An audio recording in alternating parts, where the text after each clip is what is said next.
morning here in DC and good afternoon in London. My name is Toby Dalton. I'm the Deputy Director of the Nuclear Policy Program here at the Carnegie Endowment. And it's our great pleasure to work with INENS and the U.S. Embassy in London and the State Department here to host this conversation on non-proliferation issues and specifically the NPT with Ambassador Susan Burk. Ambassador Burk is the Special Representative of the President for NPT issues, headed the U.S. delegation to the 2010 NPT Review Conference, and will speak for a little bit today about how she sees this issue going forward, including in the upcoming NPT PrepCom that'll start in Vienna later this month. And then we'll have some back and forth, some Q&A. Mina, did you want to take a few minutes to introduce INENS to the group here? Sure. Well, thank you, Toby, for the quick introduction there. Can you hear us? Yes, or do I need to speak louder? Nope, we can hear you.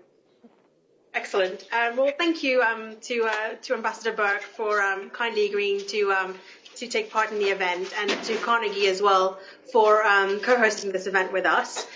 We're delighted to be hosting this over video link with Washington, and I'll take a few minutes to explain a little bit about what we do and then explain about what we're doing today in London. INENS, for those of you who don't know, is a network that facilitates dialogue amongst the next generation of experts. And we have about 400 members at the moment from about 55 countries. And most of them are young professionals with about 1 to 10 years experience in any relevant nuclear field. And INENS hosts events around the world, and we have various publications and working groups as well. This event that we're hosting in London is part of our multilateral policy and institutions working group. We've had a couple of events so far, and this is the first one in London that we're hosting ahead of the PrepCom. And this afternoon, we discussed disarmament. And later on, after the session in Washington, we're going to be discussing non-proliferation issues. So we're hoping much of Ambassador Burk's remarks will tie into what we've been discussing here in London and feed into our broader discussions that we're going to be hosting in Vienna next month and later in the year as well. So I'll keep it short, but I'll head back to Toby now and look forward to Ambassador Burk's remarks. Great. Thanks very much, Mina. So, Susan, over to you. All right. Well, thank you very much. And it's a little awkward because the screen is behind me, so I've got people in front, but I know you're there. And I'm really happy to be here this morning. I know it's your afternoon to participate in this roundtable discussion, and I really want to thank Carnegie and Toby in particular for facilitating this transatlantic event. This is really helpful. And Embassy London for taking the initiative to get this thing going. I think this is the wave of the future, and it's wonderful to be able to connect with you without costing the government any travel money, which is very important these days. So we should look to this as a model for the future. I'm going to talk for 10 or 15 minutes. I want to describe the U.S. approach to the first meeting of the preparatory committee for the 2015 NPT Review Conference. Briefly review the progress to date on the 2010 action plan, and then just to offer some thoughts on the role of the next generation in connection with these issues. And I think it's particularly important, Mina and her compadres who have launched this INENS group, this is really important. And for those of us who are reaching the ends of our career, we're very gratified to see all of this talent and enthusiasm and intellect being teed up to carry the ball forward. So to start off looking at the first PrepCom, and I'll use shorthand, RevCon, PrepCom, because it'll shorten my remarks. I want to just take a minute and go back 2 years to the 2010 Review Conference. Seems like only yesterday. And at that meeting, the NPT parties, in my words, defied the skeptics and the cynics by producing by consensus a substantive and balanced action plan for progress on the NPT's 3 pillars. And I know, Mina, you mentioned disarmament, but I'm going to cover all 3 pillars because they're all critically important and they all depend on each other. And there was also a decision on the Middle East. And while the Review Conference President's report, which was the backward look at the treaty, did not reflect a full consensus. It did reflect very broad agreement, I think, and the views of many states.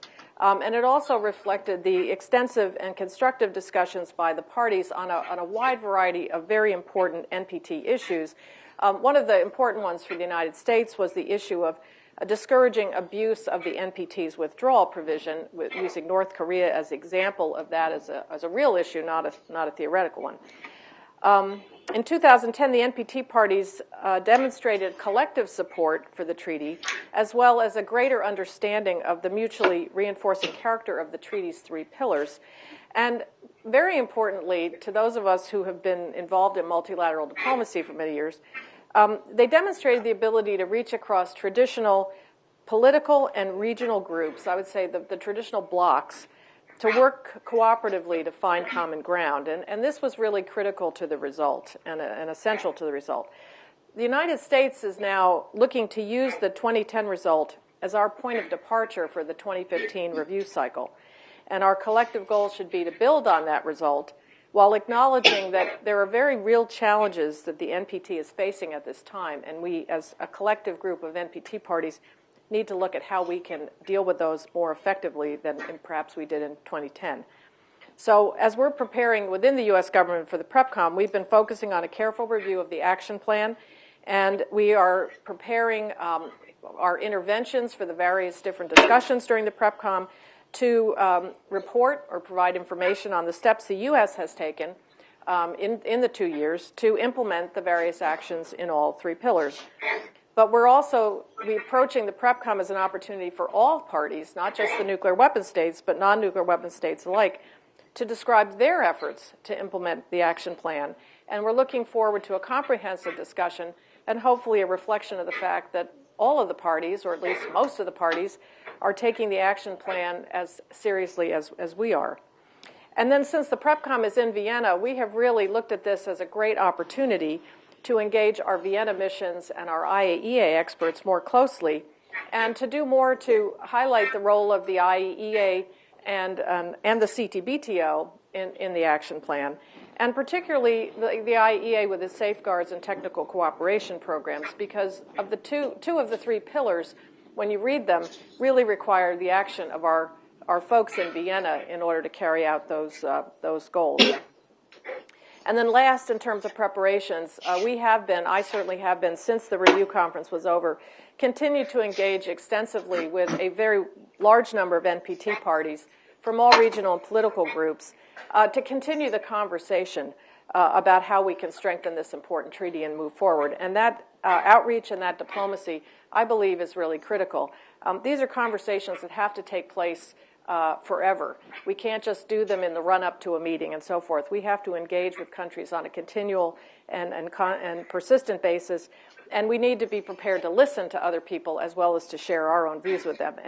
And that, I think, also contributed in large measure to the good atmosphere in 2010. So looking at the action plan, we joined consensus on the action plan because it was a realistic and balanced agenda that supported achievement of the NPT's basic provisions. And as I mentioned, we're now working on our presentations to the PrepCom, which will review what we've done, kind of on our summer vacation, to make progress towards various actions and the commitments that we made. And again, we're looking for others to come in with the same reflection of a commitment. So on disarmament, let me just review very briefly, and this will all be very familiar to this group, both in this room and in London. I was very gratified to see President Obama in Seoul at the Nuclear Security Summit last month underline the importance, again, that he attaches to sustained U.S. leadership towards a world without nuclear weapons. And his remarks, if you haven't read them, are worth reading. They're a very good kind of update on where we are, and I think confirms the very strong commitment of this president and this administration to this agenda that we all have been working to carry out. He noted at that time the important progress that's been made with Russia under the New START treaty, which when implemented will reduce U.S. and Russian deployed nuclear warheads to their lowest levels since the 1950s, and we are planning to have a side event at the PrepCom on New START implementation. He also drew attention to the changes in the Nuclear Posture Review that was from 2010 Specifically, he emphasized that the U.S. will not develop new nuclear warheads or new military missions for existing nuclear weapons. And it's my personal opinion that the 2010 NPR, coming as it did so close to the start of the review conference, perhaps did not get the attention that it really merited, given the very important elements in that document. And we will be trying to draw more attention to that as well. The U.S. has reduced and will seek to continue to reduce the role of nuclear weapons in its national security strategy, and our longstanding U.S. negative security assurance was updated to reflect a clear and unqualified commitment to NPT non-nuclear weapon state parties in compliance with their non-proliferation obligations.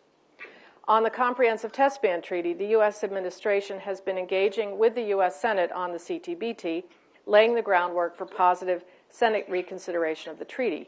And I would just remind the audience that the U.S. has not tested a nuclear explosive device since 1992. It'll be 20 years in September. And the NPR reiterated that the U.S. no longer requires nuclear explosive testing to ensure the safety and effectiveness of its remaining nuclear weapons. So what we need to do now is ratify our signature, our signed treaty. On fissile material, the U.S. has not produced highly enriched uranium for weapons since 1964 or produced plutonium for weapons since 1989. And we've worked unilaterally and in cooperation with Russia to remove from U.S. defense stocks HEU and plutonium that could be used in nuclear weapons. In July of last year, the U.S. and Russia brought the Plutonium Management and Disposition Agreement and its 2006 and 2010 protocols into force, and these commit each country to dispose of at least 34 metric tons of excess weapon-grade plutonium. And we remain committed to working with our partners to find a productive path forward on a fissile material cutoff treaty. That has been a source of great frustration to us that we have not been able to get that going in Geneva over the last couple of years. And last but not least, the United States is actively engaged with its P5 partners on a process of P5 engagement consistent with Action 5 of the NPT Action Plan.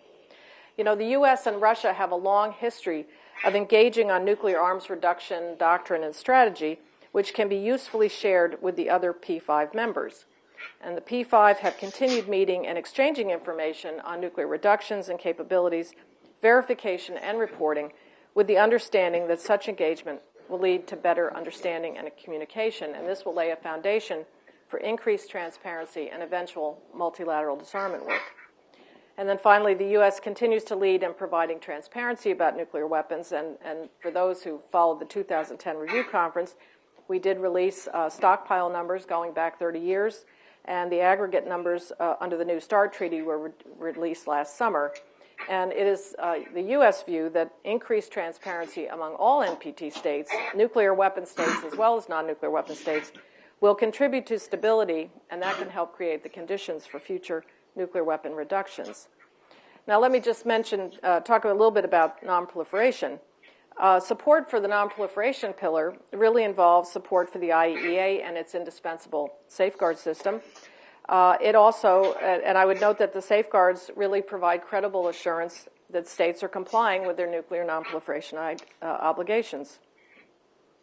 The 2010 Action Plan called upon all states which hadn't done so to conclude and bring into force comprehensive safeguards agreements and additional protocols. There's a handful of states that haven't completed the comprehensive safeguards agreements, and we're working to help them do that. And the U.S., working with the IAEA and partners in Vienna, is providing support to states that seek assistance in that area, and particularly in concluding and implementing their additional protocols, which provide the IAEA additional capabilities to monitor and verify compliance. At the moment, and this number was just updated, I think, this week, there are 115 states with additional protocols in force, and another 23 have signed the protocol but not yet brought them into force. So the numbers are growing, and we're very gratified with that. The action plan also underscored the importance of compliance with non-proliferation obligations. But let me just say, in my personal view, is the language in the final document itself is understated, to say the least, given the challenge that noncompliance poses to the integrity of the NPT. And it fails to identify specific cases of noncompliance, as was done in the past. That was all that was possible, unfortunately, given the rule of consensus. but I think we need to be very mindful that the issue of compliance and noncompliance is one that really goes to the heart of this treaty. And we are encouraging NPT partners to look for ways to take this up a little bit more aggressively in the future. We want our NPT partners to encourage compliance and to make it clear that noncompliance is not acceptable. And we believe that the NPT parties have a responsibility to respond firmly to NPT violations, including those that involve abuse or misuse of technical assistance that states may have received under the auspices of NPT membership. Under nonproliferation, let me mention the issue of nuclear weapon-free zones. We believe that such zones, when they're properly crafted, can provide valuable regional reinforcement to the global NPT. And some regions have used these zones as a vehicle to promote related issues, including nuclear safety and security and environmental integrity. So they really can be very, very useful agreements. Now, again, as this group of cognoscenti know, the Secretary of State announced at the 2010 Review Conference that the U.S. was sending the protocols to the African and the South Pacific Nuclear Weapon-Free Zone Treaty to the U.S. Senate for advice and consent to ratification, and this was done May 2nd of last year. And she further committed the U.S. to re-engage with the states in Southeast and Central Asia in an effort to see if the issues that have prevented our signature on those protocols could be addressed. Well, last year, the P5 and the states parties to the Southeast Asian Nuclear Weapon-Free Zone, the Treaty of Bangkok, successfully addressed the issues that have prevented signature of the protocol to that treaty. And we are now working with partners to carry out the technical steps that will clear the way for our signature and the signature of the other P5 this year. That was a treaty that was on the shelf for 10 years. I call it a Lazarus moment, but it just shows that you can go back and bring things back. And we're also engaged in fairly extensive consultations with Kazakhstan right now, who is representing the Central Asian states to the Central Asian Nuclear Free Zone, the Treaty of Semipalatinsk, and with the P5. And we are considering carefully internally at the moment what are the options available to overcome the obstacles to moving forward on that agreement. We do not have a position on that issue at the moment, but we are looking seriously at it. And finally, on peaceful uses, and I know, Mina, you didn't have this on your agenda, but again, we think this is a key part of the NPT and a key part of the nonproliferation regime. It's one of the big benefits of a strong nonproliferation regime. The 2010 Action Plan affirms the central role of the NPT in fostering the development of the peaceful uses of nuclear energy by providing a framework of confidence and cooperation within which those uses can take place. That's a quote from the action plan. Now, the U.S. has long been the single largest contributor to the IAEA's technical cooperation programs, but to further underscore our support for this program, Secretary Clinton announced at the RevCon a 5-year, $100 million Peaceful Uses Initiative. Now, the U.S. has pledged $50 million to what we're calling the PUI. It's a little odd, but I guess it could be worse, which is over and above our annual contribution to IAEA technical cooperation activities. Japan, South Korea, New Zealand, the Czech Republic, there are others, I don't have them all listed here, several others have joined us in contributing to the PUI, and we are working hard to encourage others to contribute in order to reach the $100 million goal.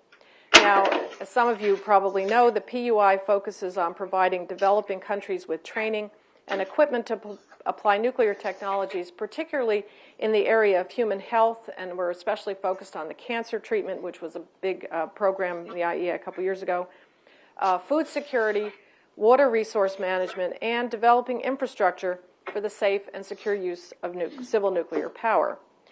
Since the initiative was announced 2 years ago, a little less than 2 years ago, the U.S. has already dispersed more than $18 million for IAEA projects for which funding was previously unavailable. And these projects are benefiting more than 100 countries. When I was in Vienna last September, I was really struck by, I had many, many bilaterals, and I was struck and really pleased at the number of countries that actually raised the PUI. These were mostly developing countries who mentioned it voluntarily. I didn't have to raise it, and indicated how important they saw this initiative and how they saw it as a reflection of support for the peaceful uses under the NPT. And so I think we've been using that as a marketing tool, too, for others, that we are getting credit for this. It is being appreciated. The IAEA has now embraced this program. It's the IAEA Peaceful Uses Initiative, but it's a very important program, and it's dedicated to really important areas. Finally, let me just talk about the role of the next generation, and then we'll open it up for questions. Erin and I have worked together for a long time, and I see her as part of the next generation. And when I speak to groups and student groups, I'm always encouraging them to get informed about these issues. If you can, work in the area and work on these issues, but get informed, be interested, and let your voice be known. And I think that engagement by young people in the international non-proliferation regime, national security issues, but certainly in WMD proliferation, has really grown in recent years, and this is terribly important. These issues, they need your attention, and your governments need your support and your active engagement on these issues. I wish I could say we were going to get it all fixed before some of us retire, but we're not, and this is the Full Jobs Act. I have some statistics that Erin gave me that during 2004-2009 NPT meetings, there were estimates of the youth participation defined as under 30, I can't even remember those days, included anywhere between 20 to 80 accredited NGO representatives for each meeting to include the PrepComs and the 2005 review conference. And then for the 2010 review conference, it was estimated that there were approximately 450 accredited youth, again under 30, from 16 NGOs out of a total of 2,000. Since the 2010 review conference, there's been a number of new NGOs and networks created to engage students and young professionals. And of course, INENS is a real model for this. Mina and you and your colleagues deserve a lot of credit, as well as the European Youth Delegation, sponsored by the EU. And we understand that all of these groups are going to participate actively in the 2012 PrepCom, and we look forward to talking to you when we're in Vienna. At the State Department, we've also initiated our own efforts to engage with the next generation of non-proliferation specialists, and this has really been an initiative of our Strategic Communications Office. We have Erin and Margot Squire who are here. Since 2009, we've hosted an annual conference which we're calling Generation Prague, which I think is really cool, and that is focused on the role of young people in fulfilling President Obama's vision of a world without nuclear weapons. This year, we're going to host this event on June 4th, and we're welcoming participation of folks here and elsewhere. So achieving the vision that President Obama set out in Prague and that he recently reinforced in Seoul, of strengthening the NPT, moving down the spectrum of nuclear disarmament towards elimination of nuclear weapons, it's going to take time, and we need to be very realistic. I sometimes find in these meetings I'm having to bite my tongue so I don't blurt out, let's get real and deal with the real world. And therefore, it's really incumbent that the next generation takes some responsibility for achieving these goals, because it is going to take time, and it's going to be on your watch and maybe even beyond. We've been very encouraged by the enthusiasm of the Prague generation to take up these challenges. And as I said before, that gives me a lot of comfort to know that there is so much enthusiasm and intellect that is being rallied to take these issues on in the future. So let me end there after running through my outline, and I'm happy to take any questions. Thanks, Susan. I think that was a really comprehensive but still detailed tour of all of the NPT issues and even more. So the way this will work is we'll sort of alternate. I'll start by asking you a question. We'll take a couple from London, then a couple here, and we'll alternate that way. I would remind everybody to please state your name so that we know who you are, particularly for folks in London who we can sort of see you, but we're not with you. And polemics are welcome as long as they're short. Questions are encouraged. So maybe I can start, Susan. You mentioned a little bit about the P5 engagement process that's been encouraged in the action plan. Before the review conference, there was actually a P5 statement that was done. Was that the first time that was done? I don't know that there was one in 2005. But in any case, I think it's clear that there's a little bit more of a P5 process going on now. There was a meeting that the French hosted this last year. Could you explain a little bit more about how that process is going and what some of the concrete outcomes might be and what also some of the hurdles are? All right. Well, thanks. That's a great question. I don't know if there was a P5 statement in 2005. I had nothing to do with 2005. We did negotiate a joint P5 statement to the 2010 review conference, and that has been something we've done in the past. We were able to do that again to show P5 unity on a range of issues and reflect the agreement. In 2009, the British government hosted a meeting in London in September of 2009 that brought the P5 together in discussions on confidence building and verification transparency measures.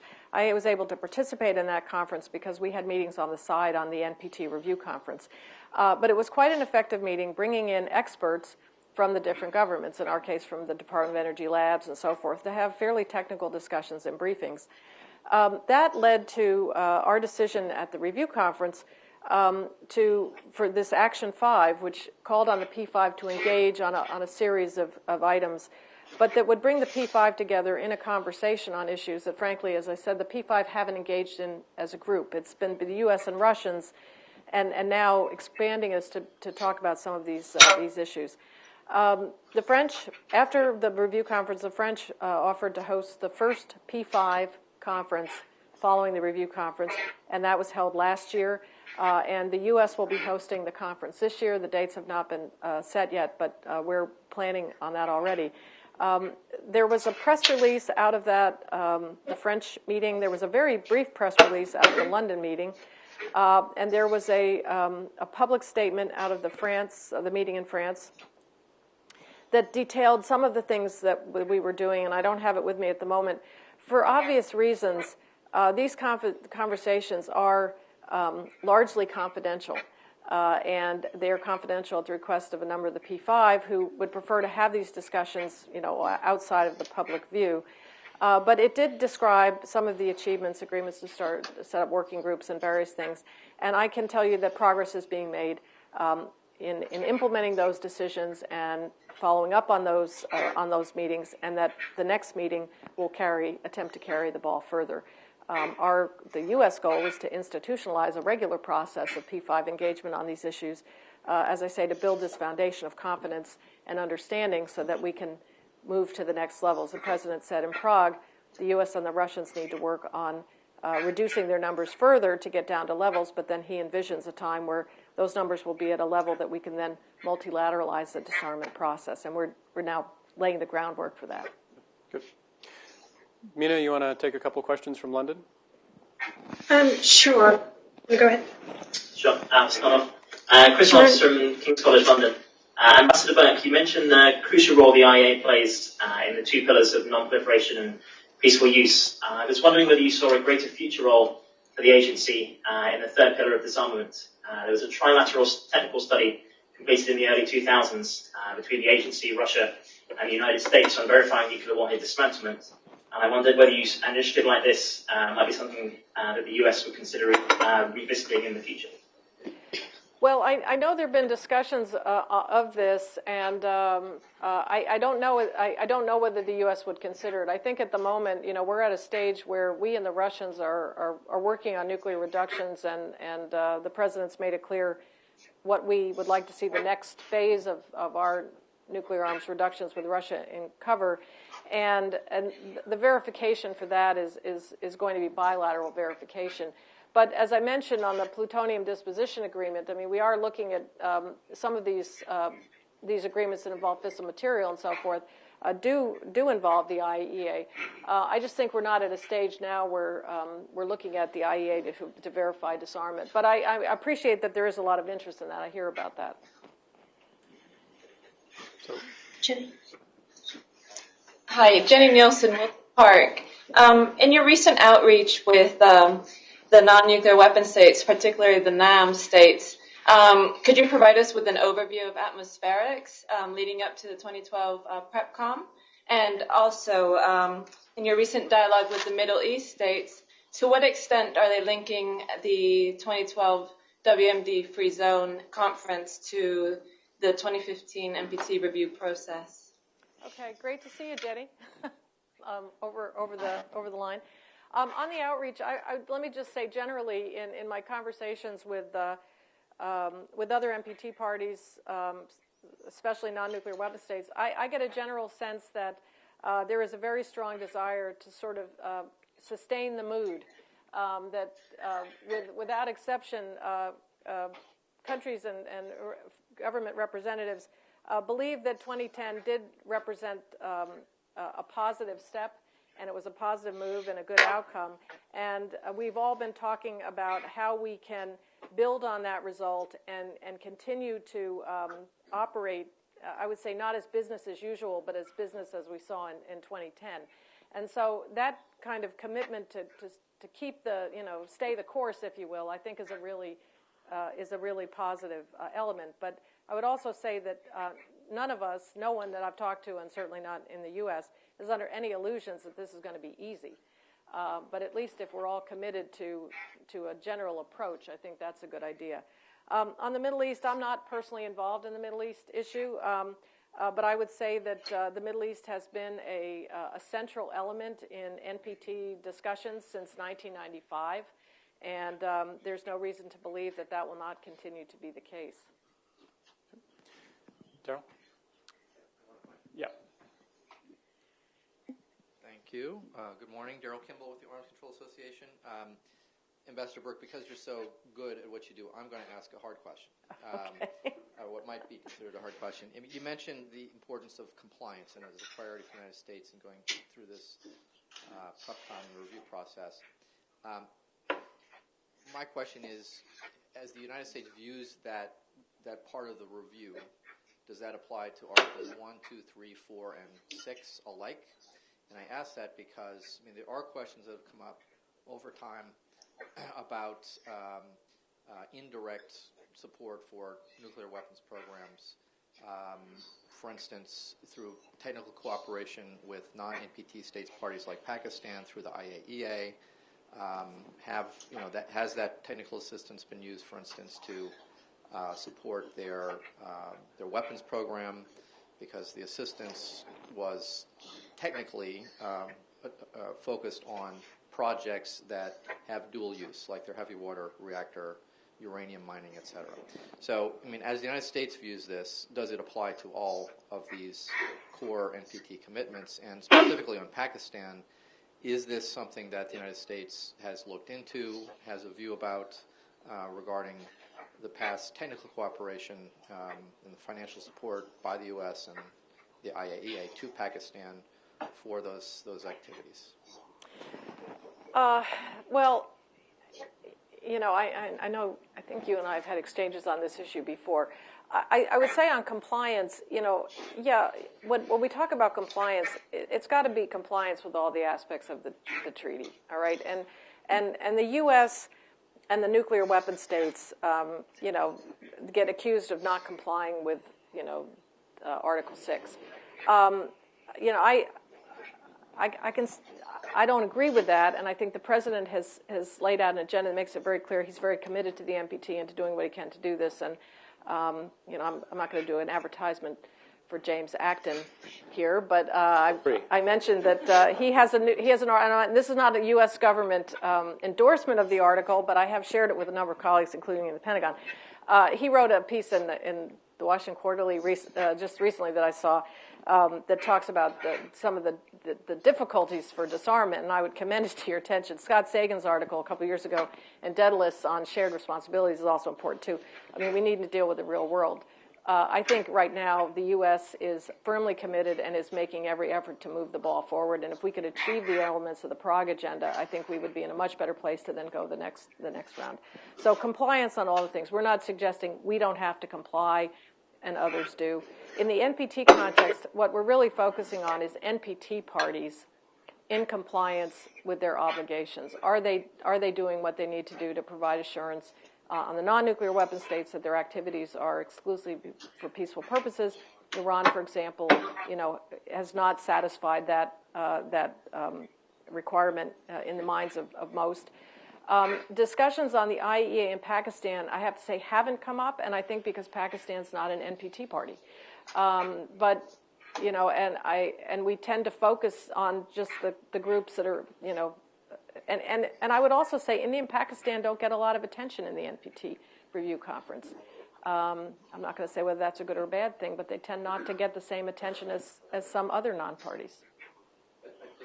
I raise that because NPT parties have an obligation under Article 1 not to provide assistance in any way to any state, whether they're in the NPT or outside the NPT, and so they have an obligation to assure that their assistance to any party is not being used for weapons purposes. So that's not an Article 6 issue, it's not an Article 2 or 3 issue, it's an Article 1 issue. So I raise that because it's not something that often comes up, and I'm just wondering whether that philosophically is within the scope of what you're talking about when you raise the question of compliance. I have to say, when I think about this in the NPT context, I haven't thought about it in that way, but I'll definitely look into that issue. Okay. Please. My name's Bill Root. I've been involved in export control since 1964. When COCOM was first established in 1950, there was a multilateral agency for munitions, for dual use, and for atomic energy items. Over the years, this has become atomized. There's a separate regime now for Nuclear Suppliers Group and for the Zanger and for missiles. And in the U.S., it's even worse than that. There are many different agencies involved. The President has, for the first time in decades at that level, addressed the export control issue in export control reform, and Secretary Gates took the lead, and it is abbreviated into 4 singles: a single list, a single agency for this, and a single agency for that. Unfortunately, the details to put that into effect have seemed to have accept the skepticism that we could ever achieve any of those singles.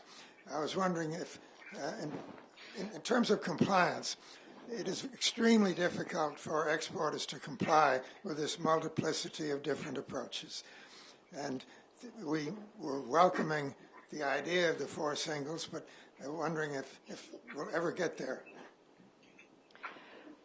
Well, I appreciate your question, and I have to say that I am not enough of an expert, and certainly in the last several years have had really not much to do with, had nothing to do with that issue to be able to offer you a competent answer.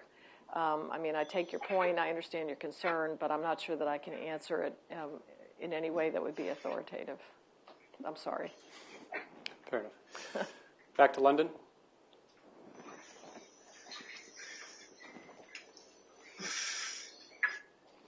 Right, I'll take this time then to maybe feed in a little bit about what we've been discussing here. And there were a few questions that came up, and perhaps Ambassador Burk would like to comment on some of those.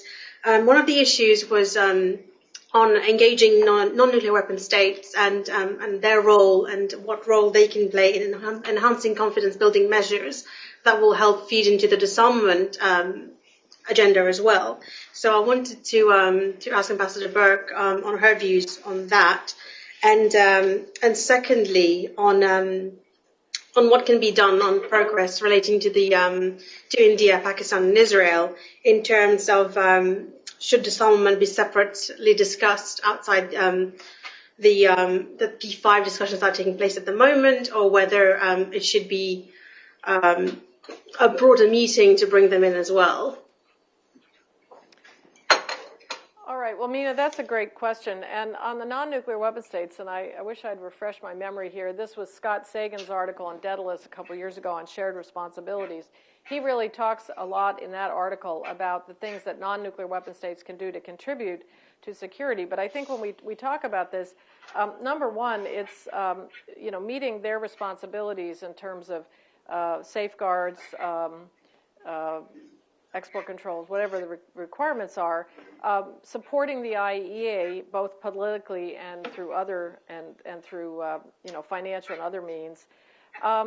I think a lot of the issues, the problems that kind of plague the regime are in regions where there's instability and insecurity, and these are areas where regional states and non-nuclear weapon states need to contribute some basic security and confidence building in some of these regions in order to be better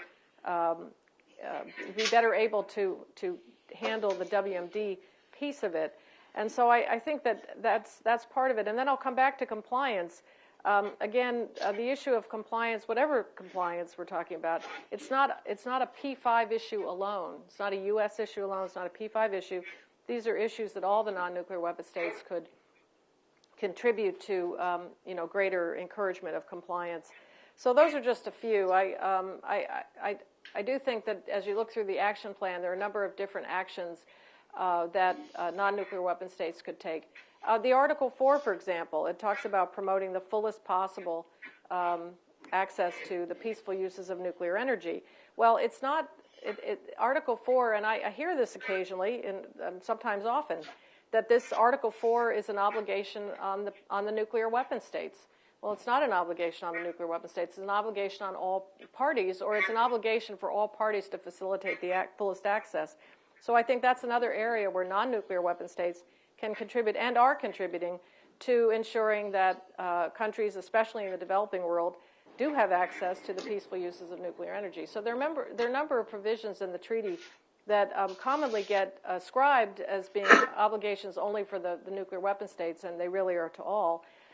In the action plan, for example, there's an Action 20 that calls on all states to report.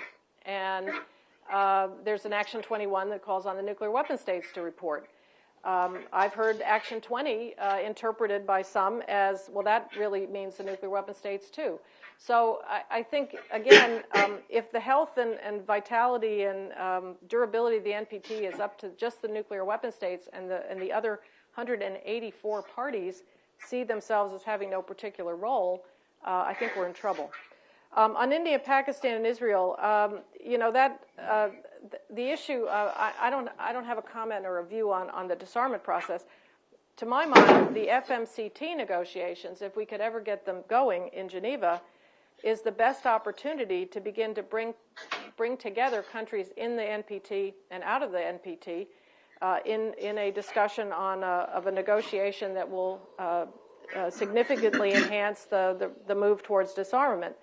And so for us, and certainly the way I would look at it, if you want to bring in the states that are outside the treaty into a real arms control and non-proliferation agreement, the FMCT would be the way to do it. And we have not given up trying to break the deadlock on that. We're still working hard to try to find a way to get that thing going. But I know that most of you know where the obstacles are, and they aren't NPT parties. If I could just follow up on the FMCT question, there's been some discussion, rumor for some time now of, some might even characterize it as a threat, to move that discussion out of Geneva. Can you give us a sense about where things are at this point? Well, there are proposals being made, and they're not being made by the U.S. To move this out, and these are being made by other countries that would like to see this negotiation done. Now, I think our view is that the CD is the best place to do that, and we're working hard to try to find a way to get it unhooked so that we can go. But there are proposals being made by some other key non-nuclear weapon states in the G77 and others to move it to the UN or elsewhere, and we'll have to see where it goes. So the frustration is building across the board. And, we are trying to see what we can do to just get it started in a way that would, produce a meaningful negotiation and a meaningful treaty. And we are prepared. As I said, we have not been producing fissile material for many, many years. And the President's commitment is to make that a legal commitment and to accept verification. This is a pretty big deal. And, it would be great to get it done. So, Paul, did you have a question? Yep. I guess first of all, it's very nice to see you here, and also Erin and all of our colleagues in your shop back in state. I had another tough question, I guess, following up on Daryl's statement. The NPT and the whole nuclear non-proliferation regime is still very much perceived as a discriminatory regime, particularly by the non-nuclear parties. And one of the ways we obviously know we can help to overcome that is to make major steps forward, particularly in Russia and the United States, and as you've said, bring down the nuclear weapons stockpiles. My question is, what's progress going to be like? Are you optimistic on Ctbt ratification in the next year or two, particularly after the elections this year? I asked Rose Gottemoeller this too. Rose and I have had conversations on this, and what'd she say? she said, "I'll wait until next year to see." She actually was not at all very optimistic during an election year like this. Secondly, deeper cuts in nuclear weapons beyond the New START treaty, which we all know is a great step forward, but still inadequate in the eyes of many of the NPT states parties. And thirdly, how about tactical nuclear weapons? I mean, there's an issue I think that's ripe for positive movement. Are we going to see some sort of NATO agreement that we can indeed move these out of Europe and begin to rid the world of forward-deployed tactical nuclear weapons? I think it would be a great step forward for the next 5-year review. And my name is Paul Walker with Global Green USA. Thanks, Toby. These are all great questions, and I have to. They're all great questions that I can't answer. I think in an election year, when I get asked about some of these things by my foreign partners, most folks understand that in an election year, these kinds of things are very difficult, and for all sorts of reasons, we're all preoccupied with other things. And I couldn't possibly speculate. It really will depend on next year. I mean, what happens? What are we dealing with? I don't think there's no reduction in the commitment of this administration to move forward on these issues. So, we'll have to wait for next year on that. Same way with deeper cuts, I think, and the same way with TAC nukes. The president, said it in Prague that, the first phase and the next phase he wants to bring in the non-strategic nuclear weapons. So we've been on the record for wanting to do that. It's on the record how that's going to be tough, and I can't possibly speculate on what NATO will do either. So, what we have out there is what the administration is committed to, and and how it has sketched out the agenda for the future, and time will tell. I think it's a great agenda, and I hope we'll have an opportunity to pursue it and to make more achievements before 2015. But I couldn't speculate right now. So, gentleman there.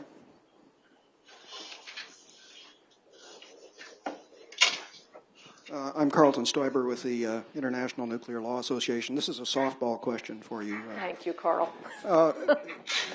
You've mentioned the NPT, but you haven't mentioned another relatively important international binding agreement on nuclear non-proliferation, which is UN Security Council 1540.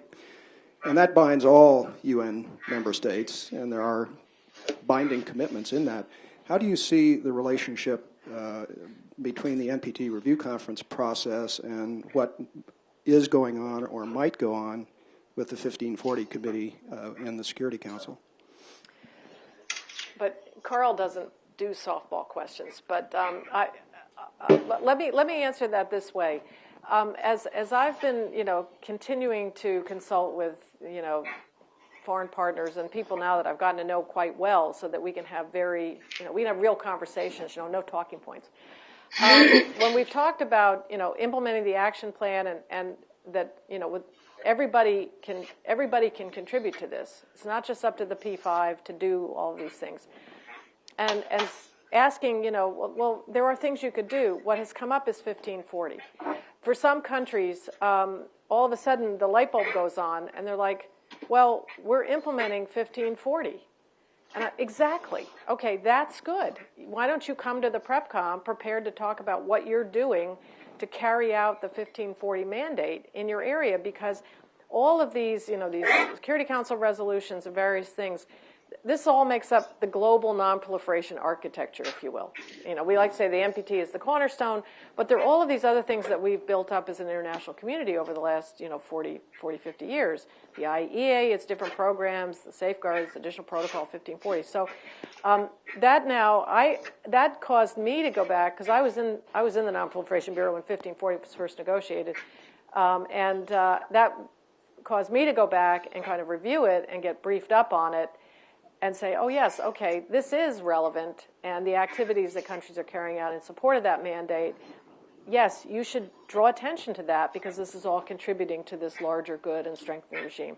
So I don't know that 1540 itself, I don't think there's a segment on it, but we've now incorporated the 1540 mission into, our thinking about it, and I do raise it with other countries too. When they're a little stymied, I'm thinking about, well, what can we do? Well, you remember 1540, do that. So I think some of it is just connecting the dots and helping other people connect the dots, and in this case, a foreign official connected the dots for me. London, more questions?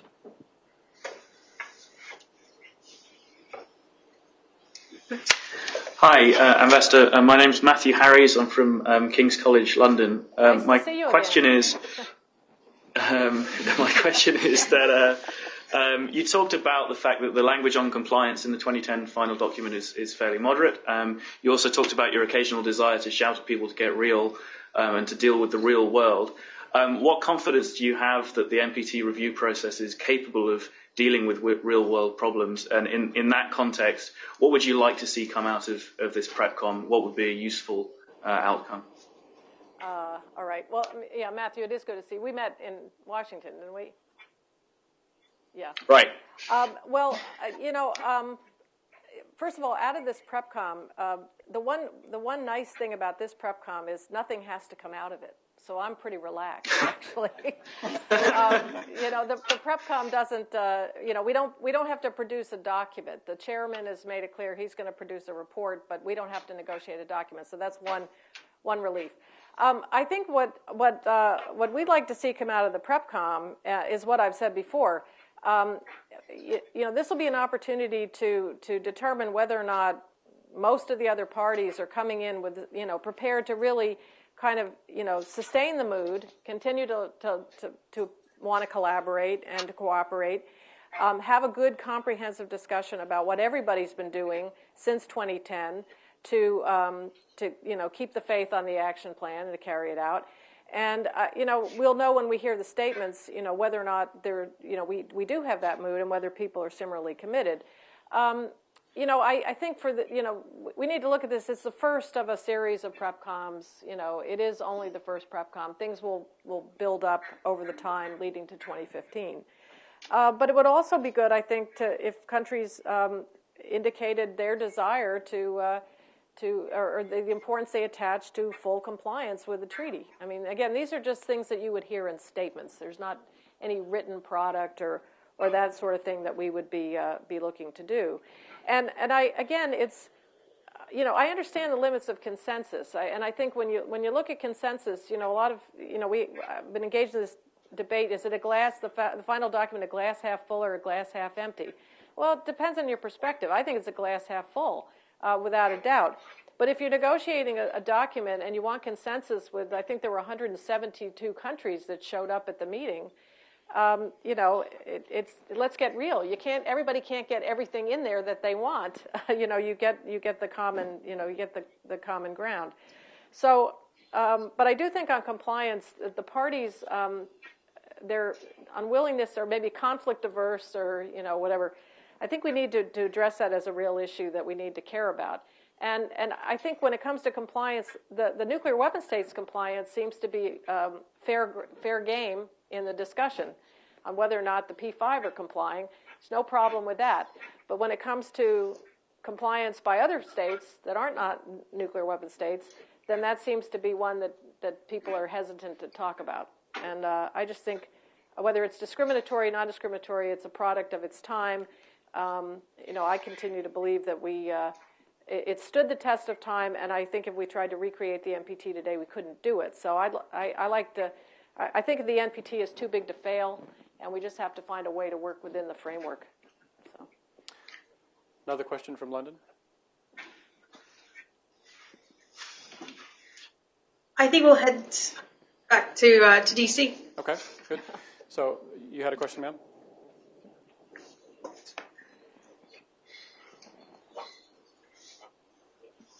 Thank you. Okay, thank you. My name is Tuya. I am currently a visiting fellow at the Brookings Institution. Can you speak a little louder, please? Yeah, my name is Tuya. I'm currently a visiting fellow at the Brookings Institution, originally from Mongolia. And I wanted to ask about the Mongolia, as you know, has what we call a nuclear weapon-free status, which is not a full-fledged nuclear weapons-free zone, apparently. But then I understand there was a statement made back in 2010 regarding this status by the U.S., which said that the U.S. will continue to engage with Mongolia on the ways in which it could consult and cooperate with Mongolia on what is called institutionalizing this status. And has there been any engagement between the Mongolia and the U.S. and now the P5 in the period since? And my second related question, I guess, would be about there have been press reports recently regarding the interest of the government of Mongolia to build a nuclear power plant, something like that in Mongolia, and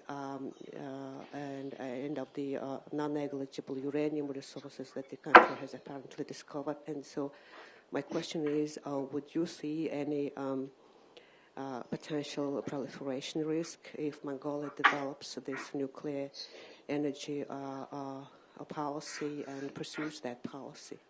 Thank you. Okay, that's a great question. In response to your question, if there have been consultations, I just talked to your ambassador in Vienna a couple of weeks ago when I was there, and I meet with him every time I'm in Vienna, and we are email buddies.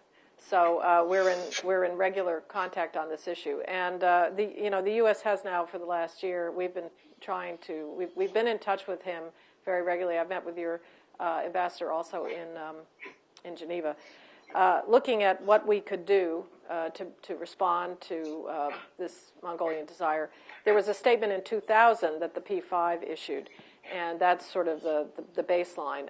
And we're looking at what else we can do that is not legal. We're not looking at a legal agreement. We're not doing that. But what kind of a political statement? And we've been discussing this with the P5, and I think your ambassador in Mongolia now has been reaching out. When I talked to him recently, I asked him, "Are you talking to the other P5 or only us?" And he said, "Well, it was only us." And I said, "Why don't you talk to the others?" So that we're seeing what we can do.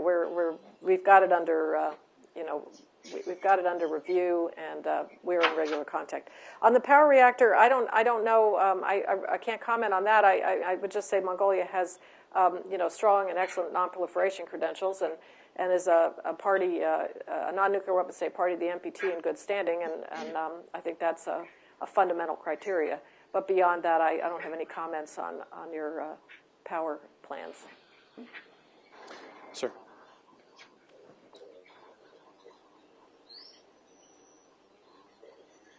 Dr. Art Donner, it wasn't too long ago we had an event here on Scotland's possible succession from the UK with their nuclear weapons all being in Scotland, the problem that would be for the UK in the unlikely event it happened. So my question is, would the U.S. welcome the UK leaving the nuclear club and joining the non-nuclear nations? London?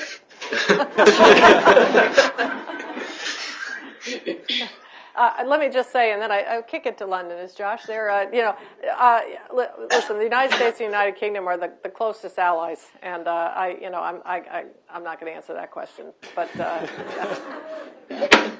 what was it you were saying, Susan, about not wanting to get in trouble towards the end of towards the end of my career? No, I can't answer that question. And I would just say that our relationship is broad and deep on all issues, and including these, and they've been an incredible and an essential partner, certainly in this NPT business. I have to say, my British colleagues have just been rocks in all this, and rock stars too. You can pass that along.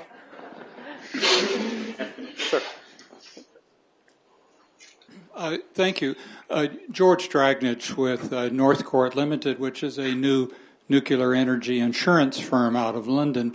The question I have is on reprocessing of nuclear fuel. From an environmental perspective, and we're talking civil uses, it's very attractive because it dramatically reduces the amount of waste at the end when it can't be reprocessed anymore. But of course, the problems I think everybody here knows is that at every step in the reprocessing of used nuclear fuel, you bring it closer to weapons-grade plutonium. And so the NPT restrictions have meant that the United States does not reprocess. The problem, of course, is that everyone else does. And our interlocutors in London would know that the UK is one of the global leaders. In fact, all of the nuclear fuel used and reprocessed in Japan originates in the UK. So that the severe restrictions that President Jimmy Carter imposed in the 1970s are basically null and void because it has no effect globally because everybody else reprocesses. And I know that the U.S. position is evolving on this. There is a review of this. I wonder if you might address that, Ambassador Burk. Thank you. Well, I'm not going to address the review, but I would kind of question your assertion that everyone else does. I'm not so sure that's true, and there may be others in the room that are more expert. Yeah, well, I think you said at the beginning. Yeah. Well, you said at the beginning, reprocessing is one of those technologies that, I always get a little itchy when I hear people say that enrichment and reprocessing are not sensitive technologies. I'm not a physicist, but I do know that the end product of those processes is material that could be used for peaceful purposes or non-peaceful purposes, and so it makes sense to have some controls over them.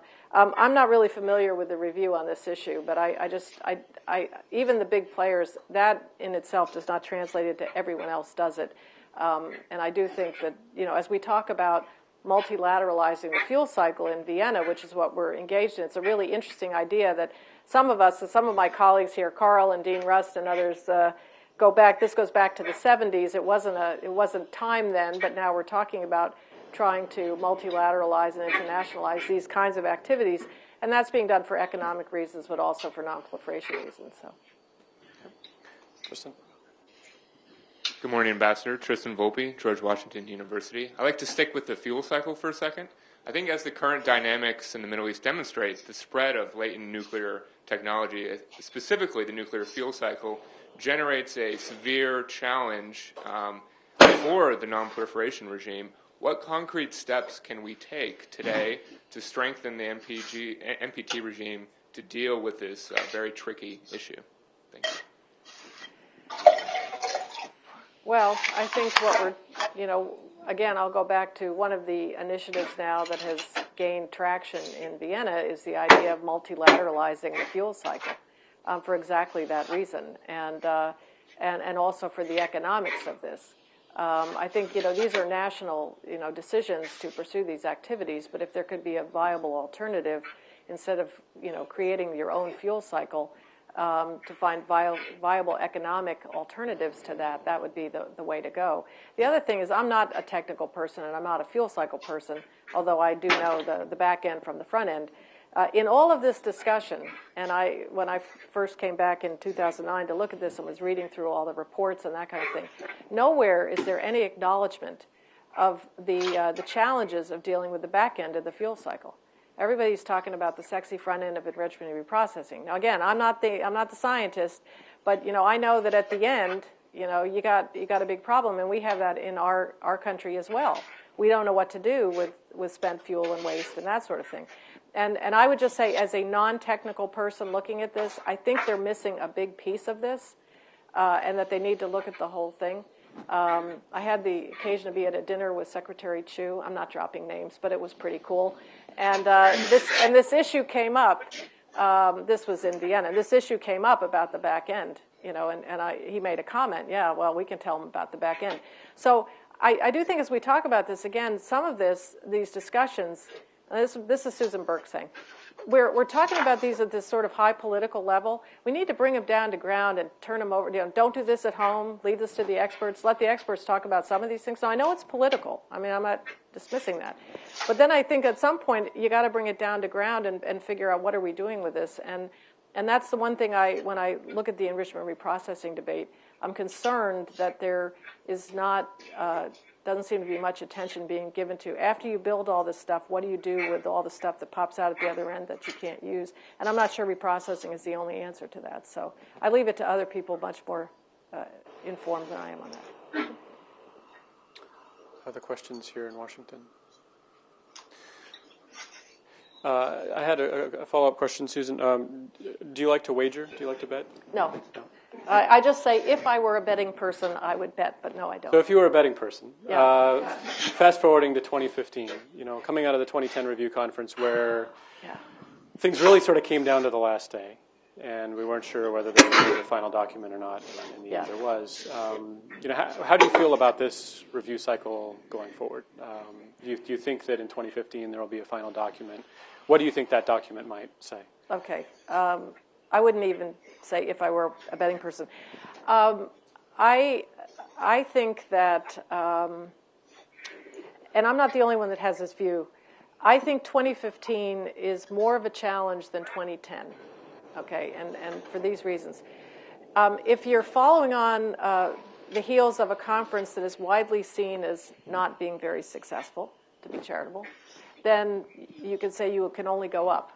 So that coming into this, I look back and as I talked to my foreign partners and got their perspective on it, I thought, okay, we can only go up. And in fact, we did. But now having achieved, a pretty decent outcome, with consensus and had a very good discussion and created a mood that was very collaborative and overcome some tough issues that had not been resolved in the past, the bar is higher. So we're going to have to jump higher in 2015. So that's one big challenge. Beyond that, there are a number of things that are kind of percolating, or not, or maybe they're boiling, and we don't know what the punchline is, and so it's hard to. And I wouldn't even begin to predict. So I think we have to watch all the things that are going on, these developments that could impact in various ways. But I'm really focused on taking it one meeting at a time. Building on the result. I am a firm believer that if we need to engage consistently and regularly with our foreign partners, we need to keep these lines of communication open, and we need to have real conversations because we are not going to be able to deliver a result on our own. The P5 aren't going to be able to deliver it on our own. We have to do this as a group.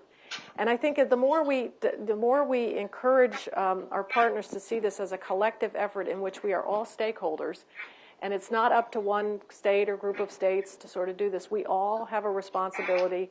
I'll share my bumper sticker. I should make T-shirts. I've been talking about shared ownership of the treaty, shared responsibility for the treaty, and shared accountability. Now, clearly for the U.S. and the nuclear weapon states, we are responsible for making progress on nuclear disarmament because we are the possessors of nuclear weapons. President Obama is committed to doing that.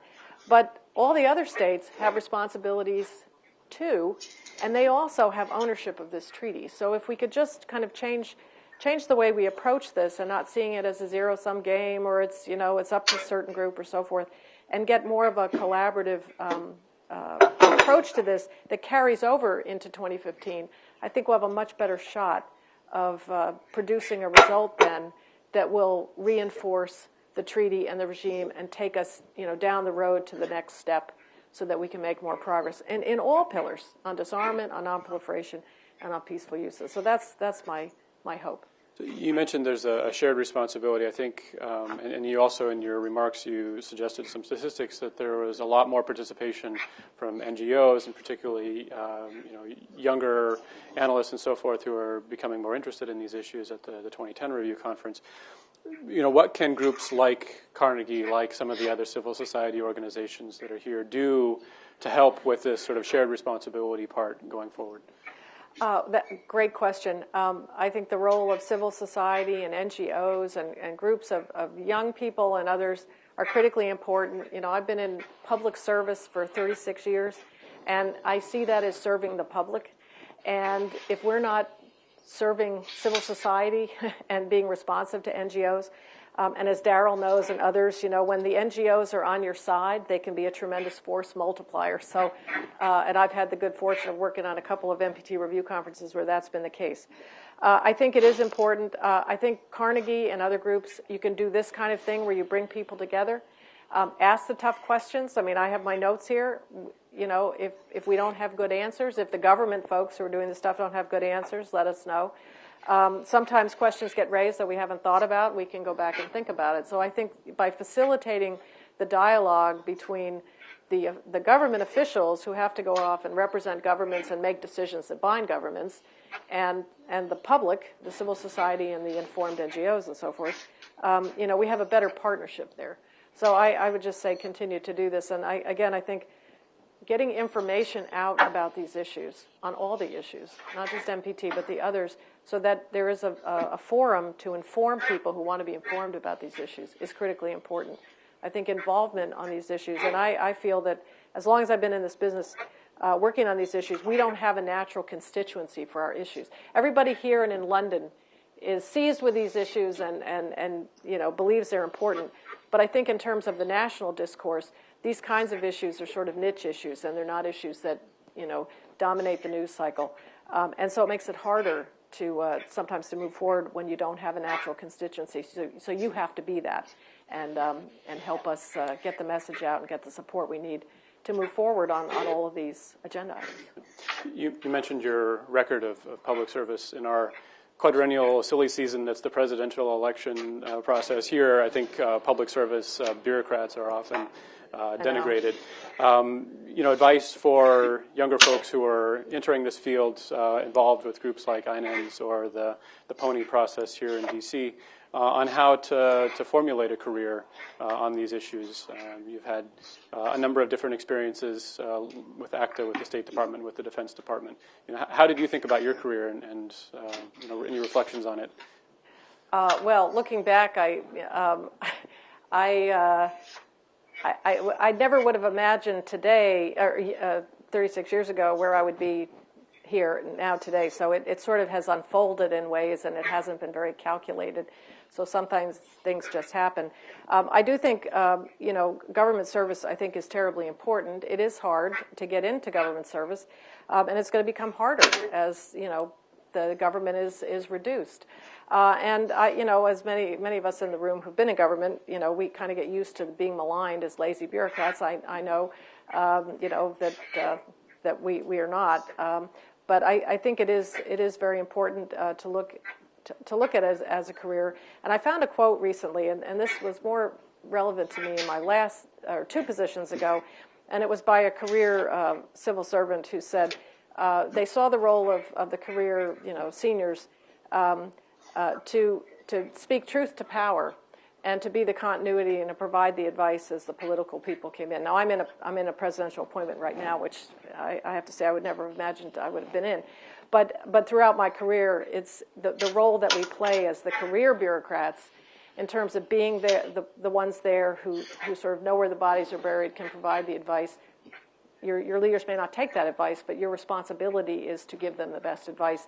And I think that's an important role that we play, and I think it has to continue to be played, and there's a real need for some continuity. Sometimes knowing a little history is not a bad thing. So we'll look forward to your book on where all the dead bodies are buried. Mina, any last questions or comments from London? Yes, we've got a few. Yeah, Jenny. Sure. Ambassador Burk, this is Jenny again. Yeah. Just while we have you, if you have any advice on how to prevent frustrating procedural delays in adopting an agenda at the PrepCom, so as not to repeat the 2007 NPT PrepCom delays? Well, for our part, what we did when we saw the agenda was I went back to Washington and said, this looks good. It allows us, it covers everything we're interested in. We shouldn't make any changes. And so that's our position. We'll see if others will take that position as well. I think the chairman has done a very good job in laying out an agenda that is clean and comprehensive, and laying out a timetable for the PrepCom that provides an opportunity for everyone to talk about everything. And at least for our part, the United States is not prepared to niggle over words when we're quite confident that we have a vehicle to discuss all of the issues that we care about at that meeting. And in some meetings that I've been in overseas, I get the sense that this may be the attitude of the vast majority of NPT parties, that they are not at all interested about a big procedural flap. I'm not sure that view is shared by everyone, but we'll know when we get to Vienna. But for our part, we're ready to just get this adopted and move on, and let's start talking about the substance and what we need to do to take this forward. And I think that's probably the British view as well. So there's a question here. Yeah. Hi, this is Josie Ballinger from the U.S. Government Accountability Office. I appreciate your comments about lazy bureaucrats, just to start out with. We're not lazy. See these bags under my eyes? That's right. You talked a lot about the need for NPT countries to step up their efforts regarding noncompliance, and you briefly touched on U.S. support to IAEA and its safeguards program. I'm wondering if you can talk a little bit more about the specific areas where you think IAEA has a bigger role to play, could possibly build up some expertise or resources to address safeguards, and what steps IAEA is already taking, how U.S. is supporting that, and so on.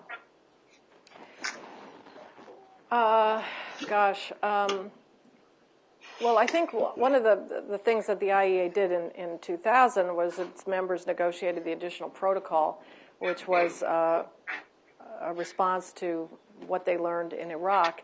And, interestingly enough, the additional protocol was adopted unanimously by the IAEA membership, and now the goal is to get all the states to,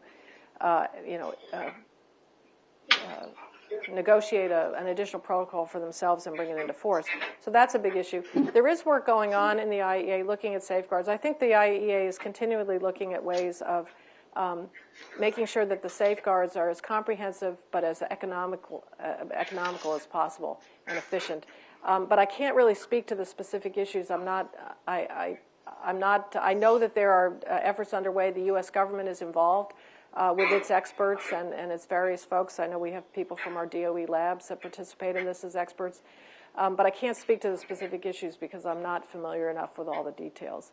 We're a huge supporter of the IAEA. I think, in international organizations, it's, at least in the old days, the IAEA and NATO were the two international organizations that the U.S., sees as essential for its national security. So we are very supportive of the program.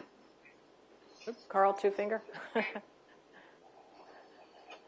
I do a lot of work with the IAEA, so I'd just like to make a comment. I think one area that the agency is moving into that could be extremely important is dealing with illicit trafficking of nuclear materials, dual-use items, and the like. They maintain what's called an illicit trafficking database.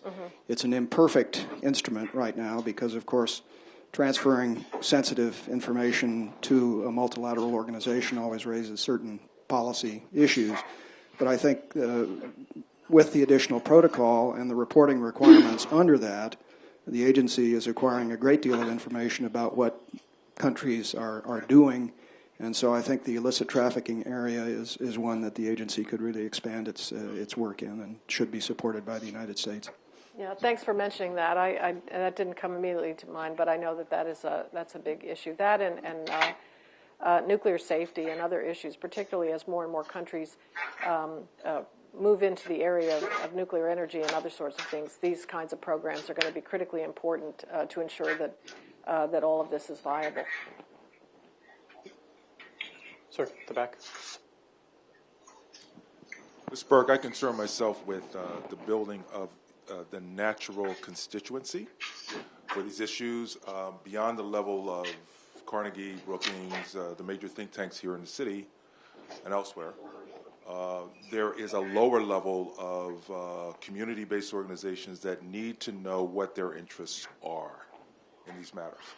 And I'm concerned that beyond my participation, my peers and colleagues don't know enough about this issue and how we can best engage beyond the level of the established NGOs. And who are you and what is your organization? I'm the Washington representative for Mayors for Peace. Okay. And I was at the NPT in 2010. And this is a big issue for me and some of my colleagues, but it's hard to get it out. Yeah. Well, thank you for coming today and for raising that issue. I mean, that's exactly the point.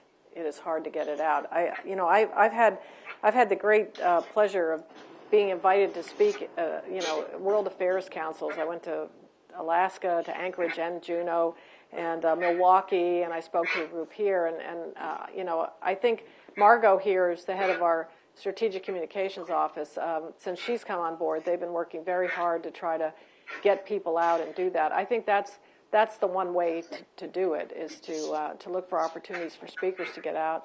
There are other things too, Margot. I mean, people could write op-eds and that sort of thing. But I've seen in the past where UN associations or Mayors for Peace or others could sponsor. I mean, you could always sponsor some sort of event, with people and come to Washington or elsewhere and try to get a speaker to come and speak to the group. I don't know any other better way to do that. Because there's a lot of good news out there too. I think what people see is the bad news, and it gets funneled through certain ways. But getting out that information, you've got to have people that are interested in hearing the information, and I don't think there would be any difficulty in getting informed U.S. officials to come and speak to groups.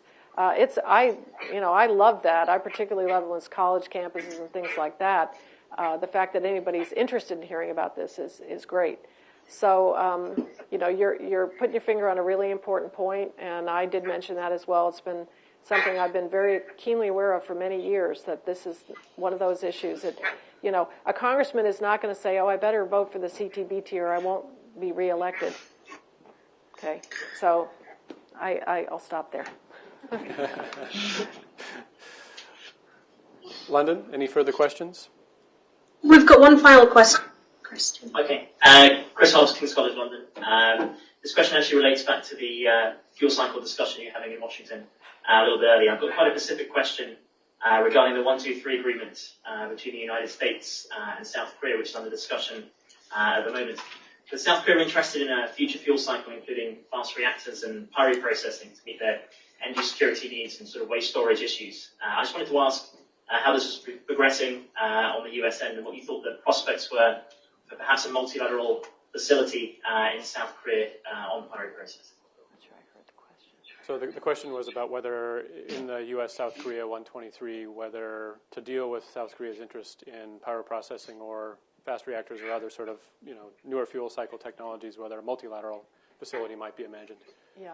I'm not going to comment on that agreement because on the content of that, it's an ongoing negotiation, and I frankly am not entirely certain, but I do think that is a negotiation that's going on right now, and all of these issues are certainly on the table, but I can't provide any answer on how it is, both because I don't know, but I think even if I knew, I probably couldn't.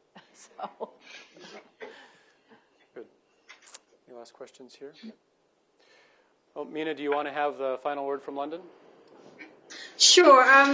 It's just to say thank you, really, for hosting the event and for moderating, and for Ambassador Burk for coming to the event today and providing some remarks to the U.S. audience and to the audience in London here as well.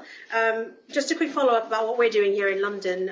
We will be publishing a brief about the discussions here, which will reflect some of the recommendations that we would put forward from the event for the PrepCom and beyond. And that will be on the website next week. So those of you who are interested in DC, please have a look at our website next week. And that we also look forward to future engagement with Carnegie, with State, and that we're hoping to be at Generation Prague Conference in June. We've been working with Erin as well to see if we can be there. And also to say thank you to our members. I know there's quite a few who are attending the event in DC today. So we're glad that they're participating. And finally, just to say thank you to Carnegie for hosting and for Toby for the excellent moderation. And Mina, can I just say we'll look forward to seeing you in Vienna. And I know that there is an afternoon that will be in the PrepCom that's going to be devoted to presentations by NGOs. I don't know whether you'll be speaking, but we'll look forward to doing that. And I think engagement with NGOs, our delegation was very engaged at the review conference, and they are all ready to interact with you when we're in Vienna. So come find us. Let us know where you are, and maybe we can go out for a beer.